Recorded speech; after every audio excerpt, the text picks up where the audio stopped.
Kasus ini sudah melampaui batas logika polemik biasa.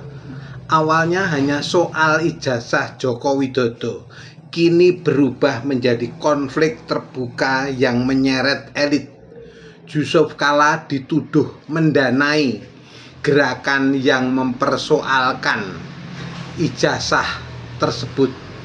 Nominalnya fantastis, 5 miliar rupiah.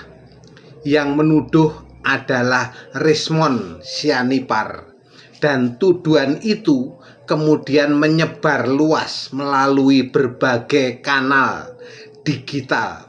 Respon JK tegas, laporan resmi ke Bareskrim Polri dengan pasal pidana yang tidak ringan.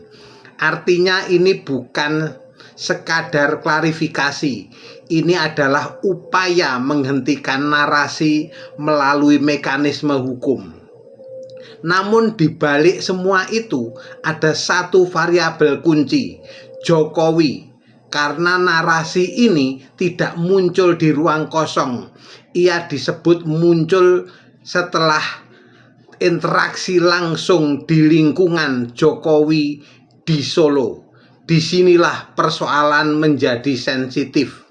Jika Jokowi membela Rismon, ia berisiko terseret dalam legitimasi tuduhan yang belum terverifikasi. Jika Jokowi diam, ia membiarkan konflik ini berkembang liar yang pada akhirnya bisa merusak semua pihak. Jika Jokowi justru mengambil jarak, maka Rismon akan kehilangan bayangan kekuasaan yang selama ini disadari atau tidak memberi bobot pada pernyataannya.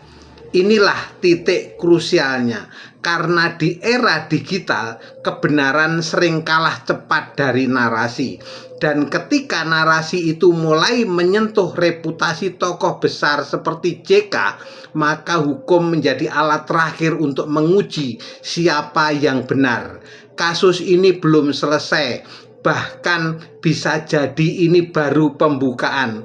Karena ketika elit mulai saling berhadapan, itu berarti yang dipertaruhkan bukan hanya nama, tapi juga kepercayaan publik. Sekarang pertanyaannya sederhana, akankah Jokowi turun tangan atau tetap memilih diam? Karena satu sikap saja bisa menentukan siapa yang akan jatuh dan siapa yang akan bertahan.